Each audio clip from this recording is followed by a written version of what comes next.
विश्वविद्यालय रोड पर अयोध्या कांड के बाद सरकारी जमीन के बड़े हिस्से पर मंदिर निर्माण कर दिया गया है।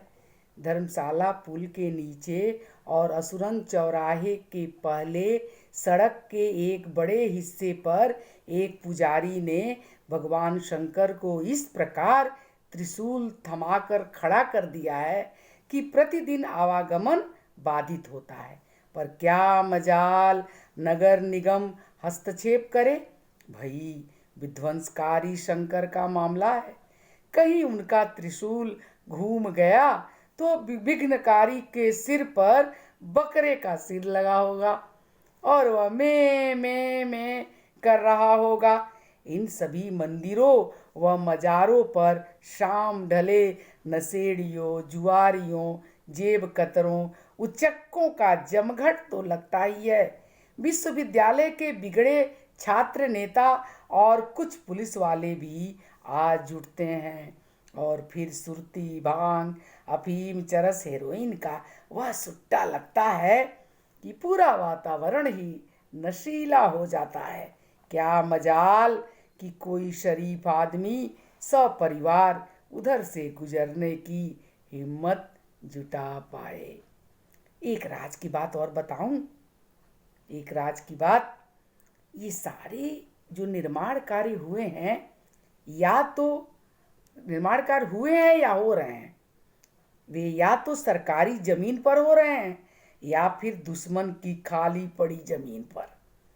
इन बाबाओं व देवी देवताओं को भक्त अपने घर या उसके आगे पीछे, घर के आगे पीछे जगह नहीं देते, क्योंकि फिर वह मजा नहीं रह जाता। दुश्मन को परास्त करने का इससे अच्छा मौका भी कहाँ मिलता है। तो जनाब, हमारे पूरब में तो यही रिवाज है कि सरकारी या दुश्मन की जमीन पर धार्मिक निर्माण किए जाएं, वह भी पक्का, और सारे धार्मिक कृत्य भी वहीं किए जाएं, क्योंकि इससे दुश्मन इस तरह घायल होता है कि मरने के बाद भी उसकी आत्मा छटपटाती रहती है। आखिर मामला धर्म का होता है, जिसके नाम पर तो इस देश में कुछ भी किया जा सकता है।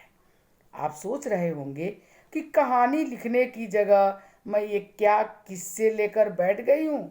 धैर्य रखिए, मेरी कहानी का इन किस्सों से गहरा संबंध है। तो चलिए कहानी शुरू करते हैं। कहानी एक पॉश कॉलोनी की है, जहाँ इस समय सौंदर्यीकरण की योजना पर तेजी से काम हो रहा है, पर मामला वहाँ के पार्कों पर लटक गया है। कॉलोनी में कई पार्क हैं, जिसे बच्चों के खेलने व बड़ों के खाली समय में टहलने घूमने के उद्देश्य से बनवाया गया होगा। पर मुसीबत यह है कि न तो बच्चे वहाँ खेल सकते हैं, न वहाँ उठा बैठा या घूमा जा सकता है।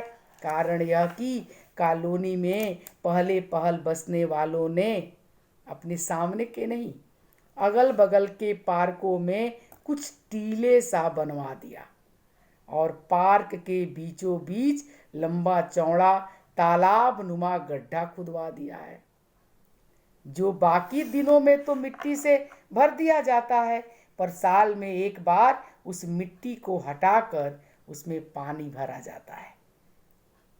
पार्क की सफाई होती है, बाकी दिन तो पार्क छुट्टा पशुओं का सुलभ शौचालय होता है। पार्क के चारों तरफ झालरें लगाई जाती हैं, लाउडस्पीकर व मंगल गीत बजते हैं। अब तक आप समझ गए होंगे कि मैं किस उत्सव की बात कर रही हूँ। बिल्कुल ठीक समझे आप। यह वही उत्सव है जिसको लेकर महाराष्ट्र व बिहार में ठन गई थी। यूपी को भी इसका खामियाजा भुगतना पड़ा। जी हाँ, छठ पर्व।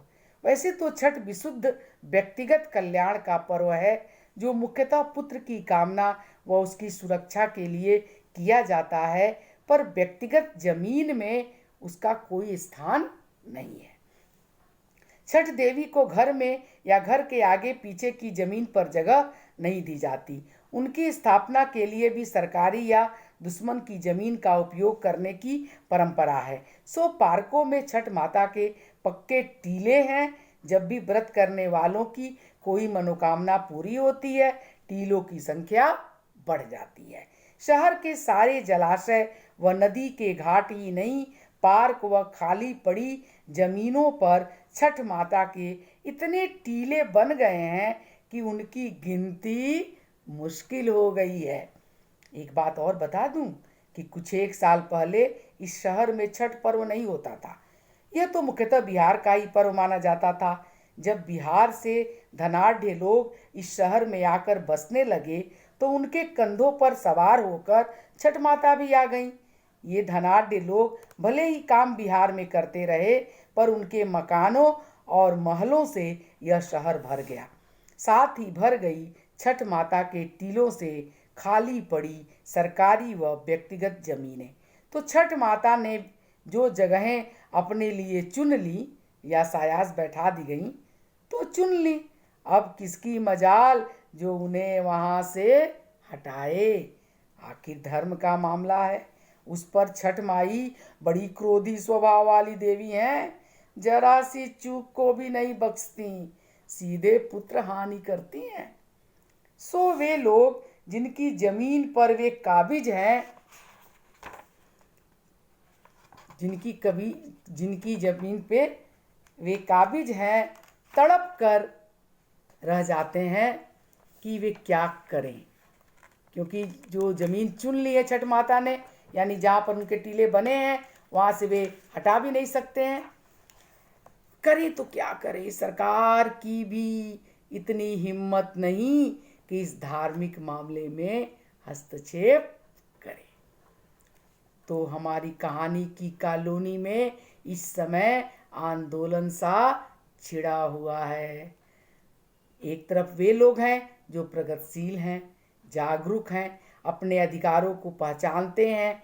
उनका कहना है कि उनके घर के सामने के पार्क से छठ माता के टीलों को हटा दिया जाए और उन लोगों के पार्क में स्थापित करा दिया जाए जो इस पर्व को करते हैं या जिन्होंने इन लोगों के पार्क में उन्हें स्थापित किया था। इन लोगों का ये भी कहना है कि जब हमने कॉलोनी के सुंदरीकरण के लिए लाखों रुपए का बजट पास करा लिया है, तो पार्कों का भी सुंदरीकरण किया जाए। और यह तब तक संभव नहीं जब तक ये टीले हटा न दिए जाएं और गड्ढा अस्थायी रूप से भर न दिया जाए। दूसरी तरफ छठ माता के वे भक्त हैं जिन्होंने इस टीलों का निर्माण कराया था और प्रतिवर्ष भव्य आयोजन कराते हैं। इनके अगुआ 3 लोग हैं। पहले हैं श्री राम त्रिपाठी। आप रेलवे प्रिंटिंग प्रेस में हैं और लाखों के न्यारे वारे करने में माहिर हैं। दूसरे हैं देवी सिंह। आप नगर निगम के टैक्स विभाग में हैं। 2 विवाह हो चुके हैं, पर बाल एक भी सफेद नहीं देखा गया।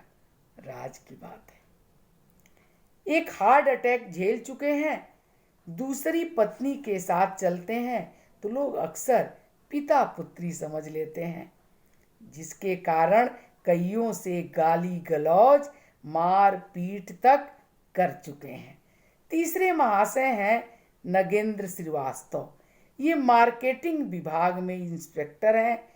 वैसे तो इनका कार्य क्षेत्र दूसरे शहर में है, पर ज़्यादा समय घर पर ही बिताते हैं। हाँ, जब सरकारी समर्थन मूल्य पर अनाज खरीद का मौसम आता है तो उनका चेहरा खिल उठता है। अब खरीद का लक्ष्य पूरा हो या न हो, बिचौलियों की कृपा से इनके परिवार का लक्ष्य जरूर पूरा हो जाता है।